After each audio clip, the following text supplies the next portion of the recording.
오늘은 예수님의 어린 시절에 대해서 이제 말씀을 나누려고 합니다. 예수님께서 이 땅에 갓난아기로 오셨어요. 그렇죠? 그것이 참 중요합니다. 예수님께서 어른으로 딱 오신 것이 아니라 뱃속에 마리아 뱃속으로 태아로 오셔서 출산하셔서 갓난아기로 태어나시고 기어다니시고 아장아장하셨다라는 거예요. 예수님은 육신으로는 완전한 사람이셨다라는 것입니다. 그래서 예수님은 육신의 부모님 요셉과 마리아를 육신의 부모님을 잘 모셨습니다.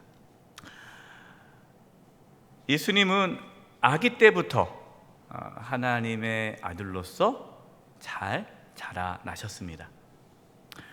또 예수님은 또 완전한 하나님이시죠. 그래서 또 하나님을 아버지라고 또 고백하면서 하나님을 아버지로 또 잘 공경하며 살았습니다. 그래서 예수님의 어린 모습을 나누면서 우리가 어떻게 예수님처럼 우리 신앙이 자랄 것인가, 또한 하나님께서 우리에게 맡겨주신 자녀들을 어떻게 믿음으로 양육할 것인가에 대해서 오늘 말씀을 통해 나누려고 합니다. 첫 번째, 예수님은 하나님의 율법을 배우고 사모하십니다. 그러니까 예수님께서 율법을 배우셨다는 거예요? 안 배우셨다는 거예요?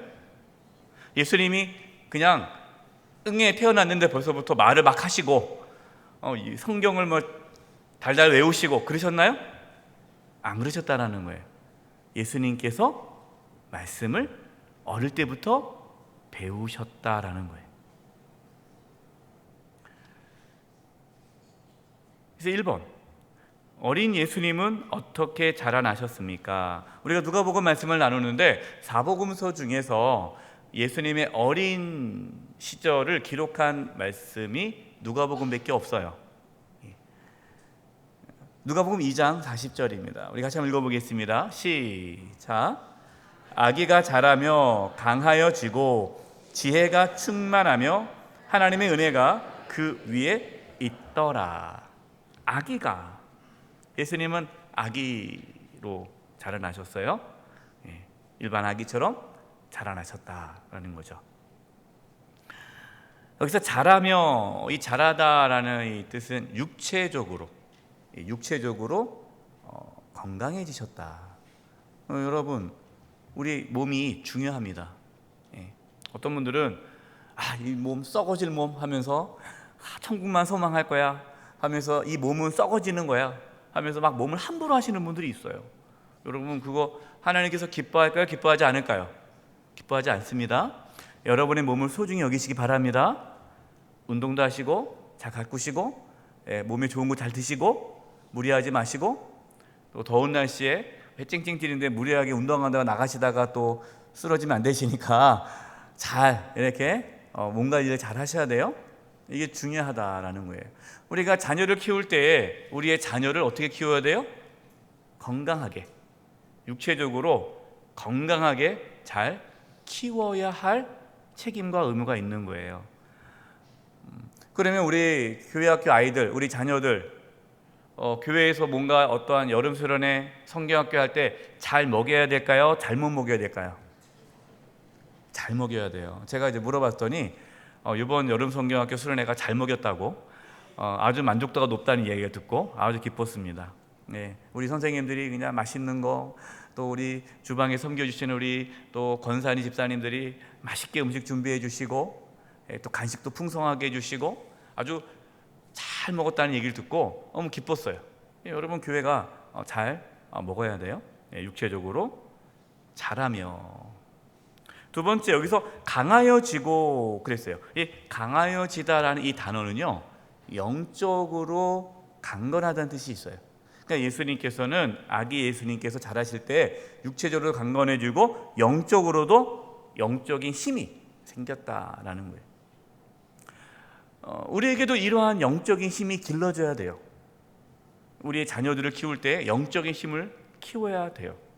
이 영적인 힘이 없는 분들은 작은 일에 어떤 어려움이 닥쳤을 때에 하나님을 의지하지 않고 원망하고 불평하게 됩니다. 영적으로 힘이 약하기 때문에 그래요. 그러나 영적으로 힘이 강한 분들은 고난이 와도 그 고난을 뚫고 나아갈 수 있는 힘이 있어요.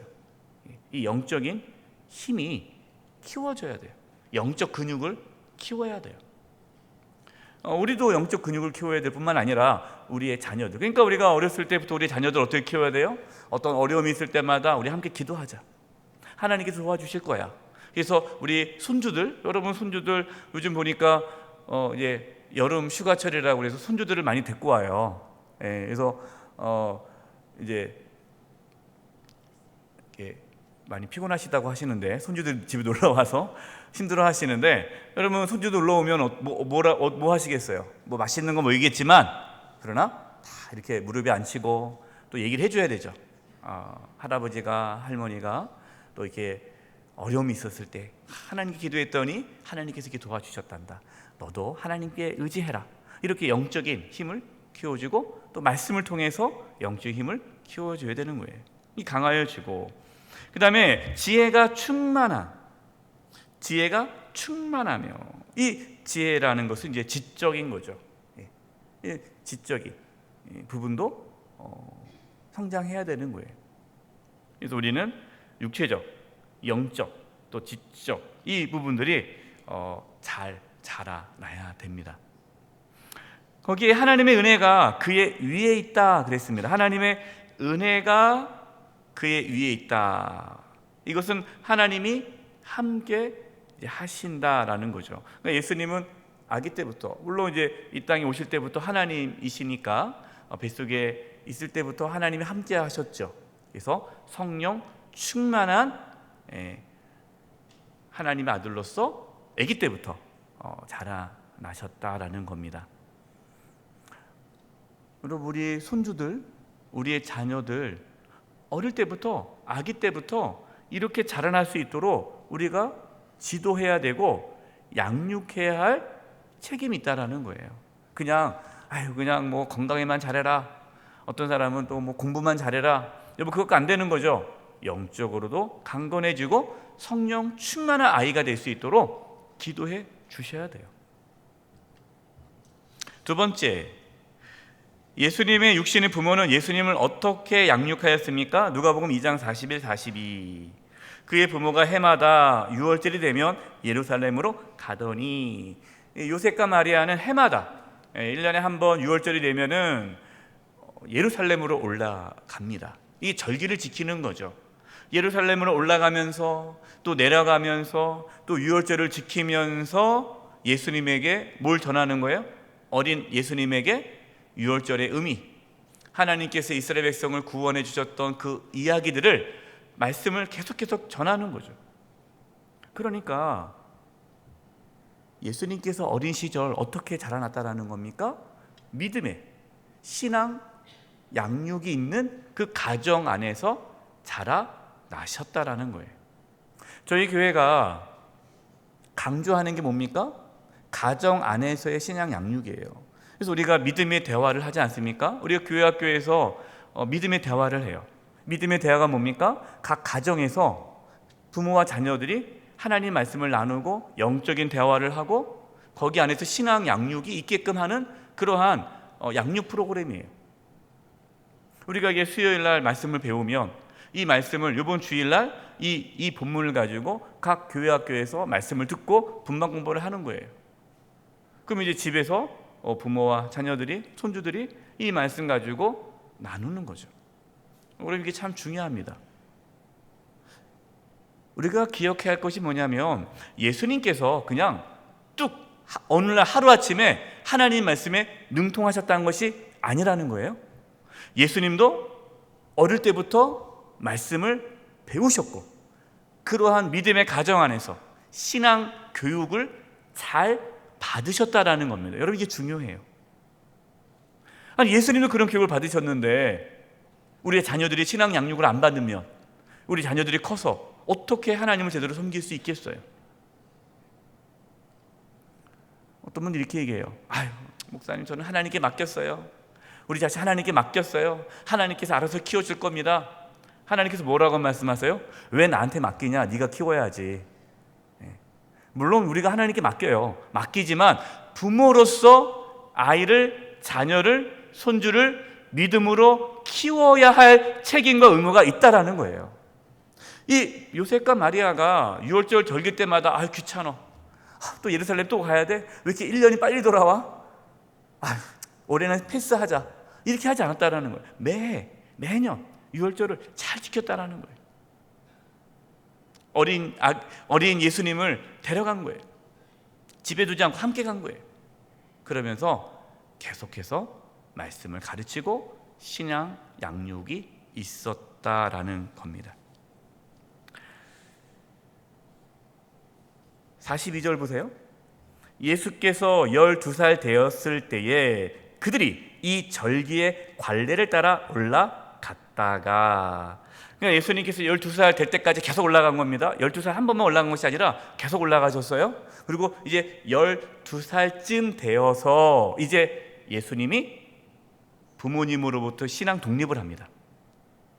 여러분, 이것은요, 그 당시 이 1세기, 그러니까 예수님 당시의 유대 사회에서의 신앙 양육이 어떻게 이루어졌느냐, 참 놀랍게 이루어졌어요. 5살이 되면요, 5살 되면 이제 말하기 시작하지 않습니까? 5살을 되면은 성경을 가르쳐요. 또 여러분 알다시피 이 유대인들의 성경은요, 암송입니다. 계속 외우게 하는 거예요. 그래서 5살부터 성경을 암송하고 성경을 읽고 암송하기 시작해요. 그리고 10살이 되면은 미시나라 해가지고 구전 토라, 그러니까 이 성경책, 그러니까 문서로 되어 있는 것은 5살 때부터 보고요, 10살 때부터는 이 문서로 된 성경을 해석해주는, 한마디로 주석을 배워요. 성경 공부를 또 해요, 10살 때. 그리고 12살이 되면 12살, 그리고 13살이 되면은 성경이 맞춰집니다. 그러니까 성경 공부가 끝나요. 그래서 12살 되면, 12살 내지 13살 되면은 더 이상 성경 공부를 안 해요. 그리고 그때부터 어른입니다. 어른이기 때문에 성경을 더 배울 사람은 율법학자, 랍비들에게 들어가서 더 열심히 배워요. 그래서 12살, 13살부터 이제 랍비의 길을 갈 것이냐, 아니면 이제 농사 짓거나 뭐 이렇게 일을 할 것이냐를 이제 갈라집니다. 그러니까 예수님께서 12살에 이제 예루살렘 성전에 올라가서 이제 부모님을 따라가지 않고 성전에서 랍비들과 대화를 나누지 않습니까? 그러니까 이 12살 됐을 때 예수님의 모습은 성경을 이제 능통한 상태예요. 제가 책에서 읽어왔는데 저도 놀라운 사실을 발견했어요. 많은 분들이 갈릴리 그러면 이 갈릴리가 후진 동네를 생각하잖아요. 뭐 갈릴리에서 선한 것이 나겠느냐, 이 나다나엘이 이렇게 얘기하다 보니까 갈릴리가, 예수님 당시에 갈릴리가 후진 동네로 우리가 생각하는데 사실 그렇지 않습니다. 역사에 의하면요, 이 유대 땅 중에서 갈릴리 지역에, 예수님께서 갈릴리에서 자라났습니다. 갈릴리 지역에서 위대한 랍비들이 많이 나왔어요. 그리고 다른 지역보다 랍비의 숫자가 월등히 많습니다. 한마디로 뭐예요? 파라군. 이 랍비 갈릴리가 성경 공부의 파라군이라는 거예요. 이 명문 학교가 있는 곳이에요. 그래서 예수님이 갈릴리에서 자랐다라는 것은요, 뭘 의미합니까? 예수님이 어릴 때부터 성경에 능통할 수 있는 환경에서 자랐다라는 것으로 알 수 있어요. 우리가 이 누가복음 말씀을 통해서 하나 깨달을 할 것이 뭐냐면, 예수님께서 그냥 탁 어느 날 그냥 계시를 받아가지고 성경을 딱 알았다는 것이 아니라 어릴 때부터 성경을 외우고 읽고 배우고 그 과정을 열심히 하셨다라는 거예요. 그리고 요셉과 마리아가 예수님을 열심히 가르쳤고, 그래서 12살 됐을 때에 이제 예수님은 랍비들과 서로 대화하고 서로 질문할 수 있을 만큼의 능통한, 성령에 능통한 자가 되셨다라는 것이 오늘 우리에게 주시는 말씀입니다. 이게 왜 중요하냐? 우리도 그렇게 신앙 양육을 해야 된다. 우리도 그렇게 하나님의 말씀을 배워야 한다라는 거예요. 어떤 분들은 그냥 기도만 하는 분들이 있어요. 기도해서 뭔가 하나님께서 딱 알려주기를, 기도만 하면 내 신앙이 쑥쑥 자라기를. 그러니까 노력하지 않고 땀 흘리지 않고 애쓰지 않고 그냥 거저 신앙이 쑥쑥 자라기를 바라는 분들이 있어요. 여러분, 이것은 전혀 성경적이지가 않아요. 여러분, 배우셔야 돼요. 훈련을 해야 됩니다. 성경을 읽어야 돼요. 제가 우리 권사님들 얘기 나눠보면요, 참 성경을 많이 아세요. 성경을 많이 외우시는 분이 있어요. 어느 고난이 딱 닥쳤을 때, 딱 고난 닥치니까, 고난 닥쳤을 때 뭐가 딱 떠오릅니까? 평상시 외웠던 그 말씀들이 툭툭툭툭 튀어나오는 거예요. 그러면서 그 고난 속에서 하나님 말씀으로 이겨내는 모습을 제가 봤어요. 여러분, 이것이 성숙한 신앙이에요. 그러나 말씀이 없으면 뭐 외운 게 없는데, 아는 말씀이 없는데 고난이 오면 어떻게 돼요? 아이고 죽겠네, 이렇게 되는 거예요. 저와 여러분, 하나님 말씀을 배우고 외우고 알기를 바랍니다. 하나님 말씀을 깨닫기에 힘쓰셔야 돼요. 그래서 세 번째, 우리는 자녀를 어떻게 양육해야 합니까? 내 자녀에게 부지런히 가르치며 집에 앉았을 때든지 길에 갈 때든지 누웠을 때든지 일어날 때든지 이 말씀을 강론할 것이며, 마음을 다하고 뜻을 다하고 힘을 다하여 내 하나님 여호와를 사랑하라, 이 말씀을 항상 가르치라는 거예요. 하나님을 사랑하는 걸 가르치라는 거예요. 교회에서만 가르치는 것이 아니라 가정에서, 길에 가든지 삶의 자리에서 늘 하나님의 말씀을 가까이 하라라는 겁니다.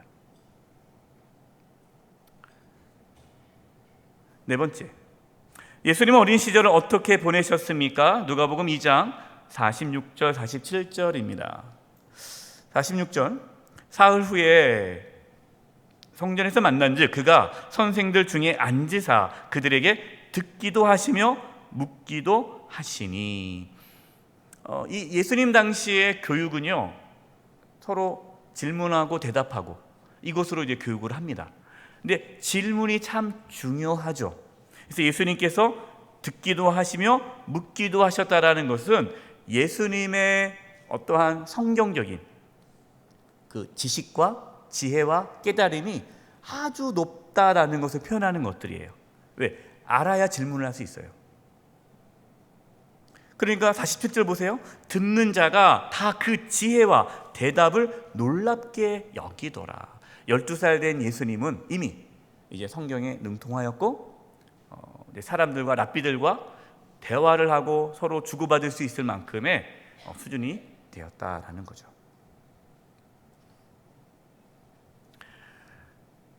다섯 번째, 우리는 어떠한 일에 힘써야 합니까? 디모데후서 3장 14절 17절 우리 같이 한번 읽어보겠습니다. 시작. 그러나 너는 배우고 확실한 일에 거하라. 너는 내가 누구에게서 배운 것을 알며 또 어려서부터 성경을 알았나니 성경은 능히 너로 하여금 그리스도 예수 안에 있는 믿음으로 말미암아 구원에 이르는 지혜가 있게 하느니라. 모든 성경은 하나님의 감동으로 된 것으로 교훈과 책망과 바르게 함과 의로 교육하기에 유익하니 이는 하나님의 사람으로 온전하게 하며 모든 선한 일을 행할 능력을 갖추게 하려 함이라. 하나님의 말씀을 배워야 돼요. 어려서부터 성경을 알았나니, 어려서부터 성경을 알아야 되는 거예요. 그래서 여러분 자녀들에게 하나님 말씀을 가르치셔야 돼요. 성경학교 보내고 수련회 보내고 말씀을 들을 수 있는 계속해서 그 기회를 제공해 줘야 돼요. 근데 많은 부모님들이 이제 고등학생이 되면은 교회 쉬라고 그래요. 왜? 대학 가야 되니까. 야, 고등학교 가니까 공부할 시간도 없는데 무슨 교회 가냐? 나중에 대학 가면 그 교회 가라.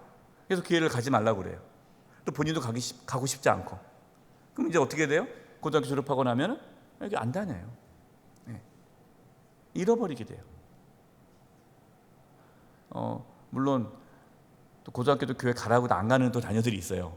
그 때문에 힘들어하는 또 부모님들이 있는데, 자식이 내 마음대로 안 되죠. 그러니까 어렸을 때부터 하나님 말씀을 가까이 가질 수 있도록 계속 애써야 돼요. 여러분, 하나님의 말씀 자체의 능력이 있습니다. 그래서 저는 앞으로 우리 교회 우리 성도님들은 어떻게 할 것이냐, 양육에 치중할 거예요. 양육.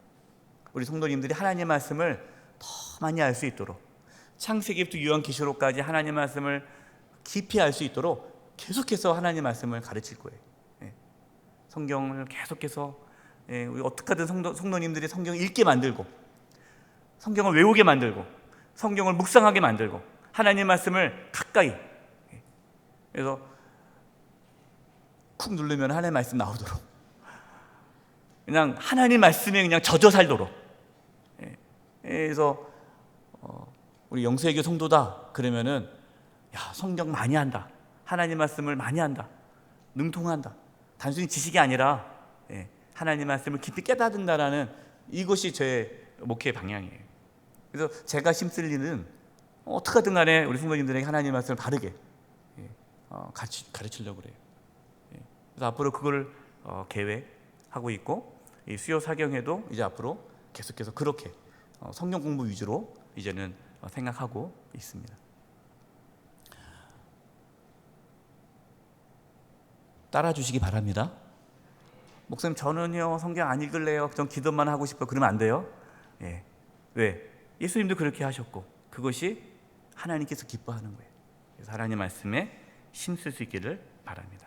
두 번째, 예수님은 아버지의 일에 참여하십니다. 1번, 예수님의 육신의 부모는 예수님을 어떻게 대하였습니까? 누가복음 2장 48절.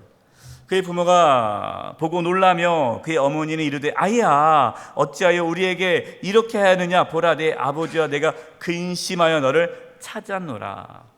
이제 유월절 마치고 이제 집으로 돌아가는 거예요. 근데 많은 분들이 저한테 물어보더라고요. 목사님, 아니 어떻게 아이가 없어진 걸 왜 모를까요? 어떻게 며칠 하루 지나고 나서 어떻게 알죠? 이해가 안 되죠. 이 당시에 그 배경을 보면 이해가 돼요. 당시에 순례자, 그러니까 함께 이렇게 갑니다. 그러면 같이 그 마을 사람들, 또 친척들, 주변 식구들 다 같이 이동하는 거예요. 그러니까 혼자 가는 것이 아니라 가족 단위로 많은 사람이 같이 가는 거예요. 그럼 이제 12살 되면요, 아까 말씀드렸듯이 성인이에요. 성인. 12살이 되면은 성인이기 때문에 예수님의 동생들이 많을 거 아니겠어요. 예수님의 동생이 많단 말이에요. 그러면은 이 요셉과 마리아가 다 큰 예수님을 신경 쓸까요? 아니면 어린 동생들 신경 쓸까요? 어린 동생들 신경 쓰죠. 그리고 당연히 예수님은 왔다 갔다 같이 했으니까 같이 순례자들 사이에 내려온 거예요. 그러니까 지금 눈에 보이지 않아도 예수님이 당연히 뭐 누구랑 오고 있겠지라고 생각하는 거죠. 그러니까 전혀 이것이 어색하지 않아요. 그런데 이제 집에 다 왔는데, 다 와가는데 안 보이니까, 혹시 봤어? 아무도 못 봤다라는 거예요. 그제서야 놀래가지고 거꾸로 가는 거죠. 거꾸로 간 거죠. 그러자 예수님 어디 계신 거예요?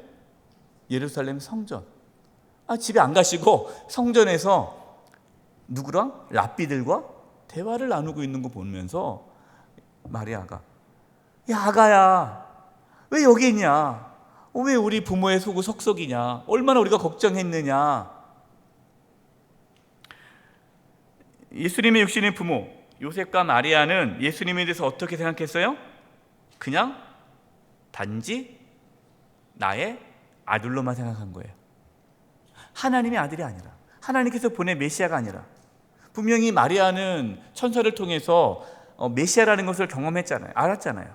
그러나 또 순간 예수님을 그냥 자기의 아들로만, 인간적인 아들로만 생각한 거죠. 그래서 왜 예수님이 성전에 계신지를 몰랐습니다. 여러분, 이것은 두 번째, 예수님의 가족들은 예수님을 어떻게 이해했습니까? 마가복음 3장 21절 읽어보겠습니다. 시작. 예수의 친족들이 듣고 그를 붙들러 나오니 이는 그가 미쳤다 하밀러라. 여러분, 예수님께서 이제 30살 됐을 때에 이제 출가를 하죠. 그리고 이제 공생애를 시작합니다. 예수님께서 식사도 걸으시면서 복음을 전하고 병든 자를 고치고 귀신들을 내쫓아요. 그 모습 보면서 예수님을 이제 만나러 왔던 가족들이 미쳤구나, 밥도 안 먹고, 이렇게 생각한 거예요. 그러니까 예수님의 가족들은 아직 예수님이 누군지 정확히 모르죠. 세 번째, 예수님은 12살이 되셨을 때 어떠한 자의식을 갖고 계셨고 어떠한 삶을 추구하셨습니까? 누가복음 2장 49절입니다. 우리 같이 읽어보겠습니다. 시작.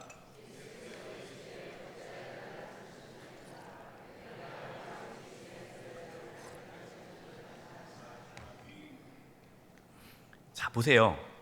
어찌하여 나를 찾으셨나이까? 이 말은 뭐예요? 이제 내가 누군지를 이제 아셔야 되지 않습니까? 당연히 내가 여기 성전에 있죠. 왜 저를 왜 찾습니까? 제가 이제 12살 됐는데 이제 내가 성인이고 이제는 내가 본격적으로 이제는 이제 말씀을 나누고 이 랍비들과 대화할 정도에 됐는데 내가 가봤자 어디 가겠습니까? 성전에 있지 않겠습니까? 그러면서 뭐라고 말합니까? 왜 성전에 있습니까? 내가 내 아버지의 집에 있어야 될 줄 알지 못하셨나이까? 여러분, 이게 놀라운 고백이에요. 예수님은 하나님을 누구라고 지금 고백하고 있어요? 아버지. 그러니까 예수님은 하나님을 아버지라고 알고 계셨어요. 자신이 누구라고요? 하나님의 아들임을 아셨죠. 성령께서 이제 알게 해주신 거죠. 말씀을 통해서 깨닫게 된 거고.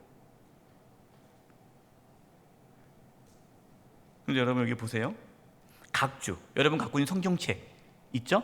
성경책 보면 거기에 내 아버지 집에 있어야 할 때 1번이 있죠. 1번. 각주 성경책 보면 1번 성경 밑에 보면 뭐라고 써 있습니까?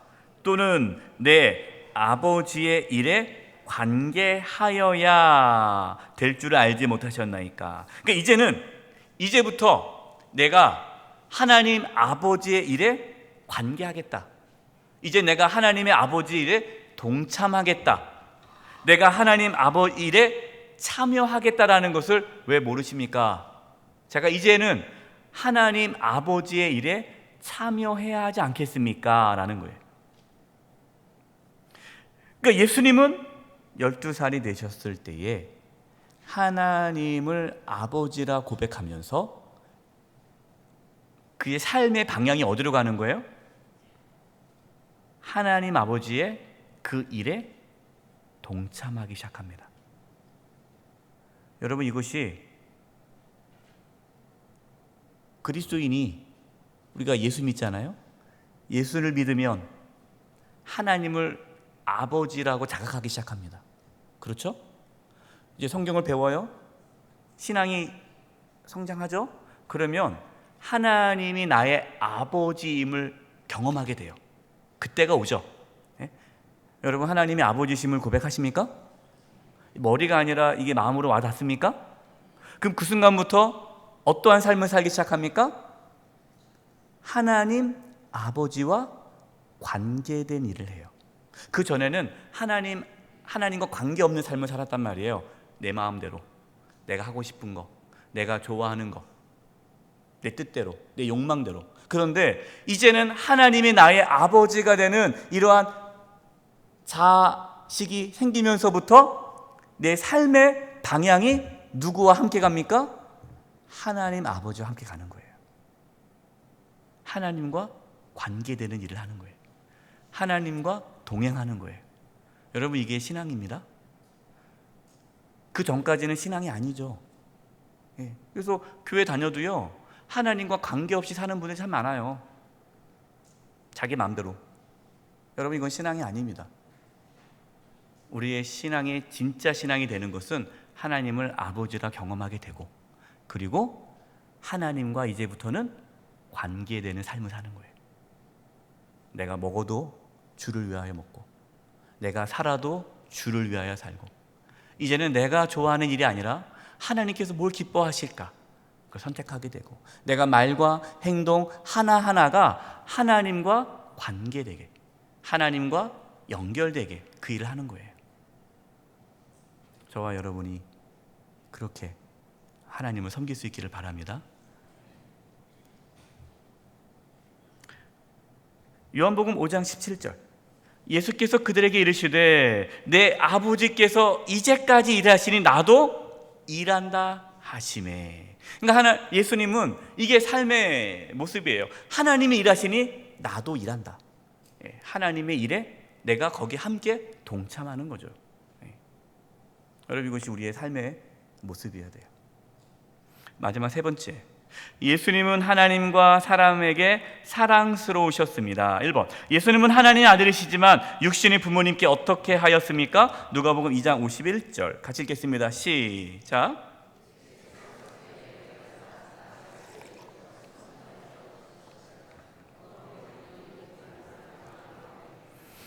예수님께서 함께 내려가사 나사렛에 이르러 순종하여 받드시더라.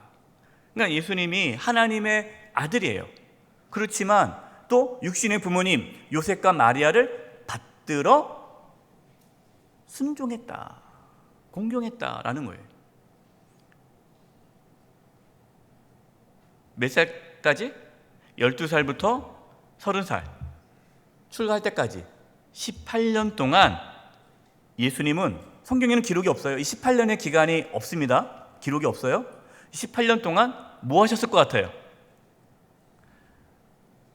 우리가 추론하건대 아버지 요셉이 일찍 돌아갔다라고 봅니다. 그래서 예수님은 가장 역할을 하셨어요. 그래서 목수 일을 하셨어요. 사람들이 예수님을 목수라고 이해하거든요. 그러니까 30살 될 때까지,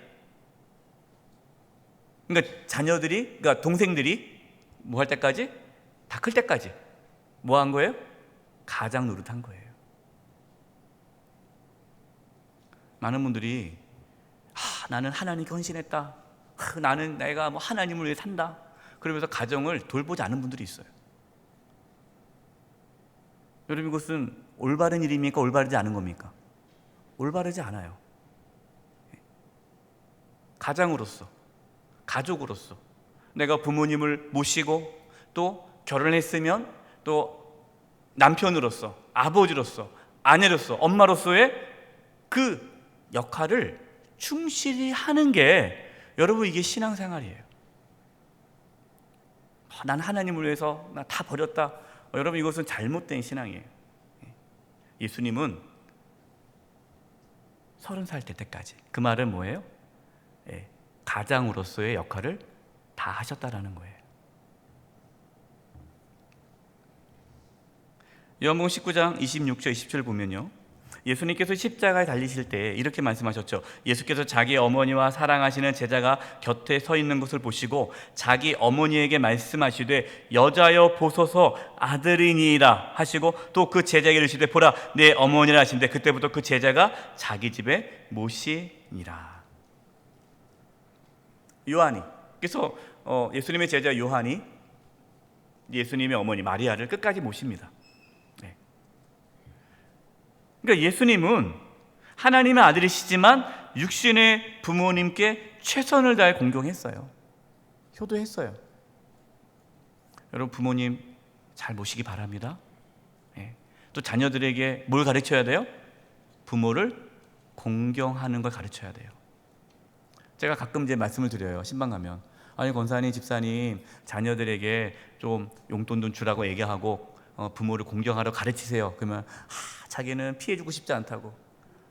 물론 부모님의 마음은 이해해요. 근데 뭘 안 가르치고 있는 거예요? 부모에게 효도하는 걸 안 가르쳐요. 여러분, 이건 잘못된 신앙교육이에요. 부모에게 공경을 가르쳐요. 부모님은 공경하도록 가르쳐야 돼요. 용돈 주면 받아야 돼요? 말아야 돼요? 받으세요. 받으세요. 됐대, 너희도 어려운데 주지 말아라 그러지 말고, 고맙다, 잘 쓸게, 네가 나를 이렇게 생각해 주니 참 고맙구나. 그리고 그 돈 가지고 좋은 데 쓰세요. 네. 두 번째, 예수님은 어떠한 모습으로 성장해 가셨습니까? 누가복음 2장 52절 읽겠습니다. 시작. 예수는 지혜와 키가 자라가며 하나님과 사람에게 더욱 사랑스러워 가시더라. 예, 지혜와 키가 자라. 여러분, 이 지혜와 키 중요한 거예요. 우리가 자꾸만 이원론적인 몸은 악하고 영은 소중하고 이게 아닙니다. 건강한 신앙은요, 몸과 마음과 영혼이 같이 성장해야 돼요.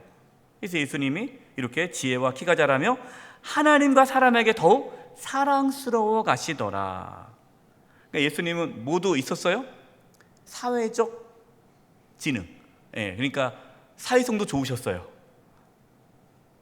사랑스러워 가시더라. 예, 하나님과 사람들에게. 그래서 예수님을 잘 믿으면요, 주변 사람들이 좋아해야 하는 게 정상이에요.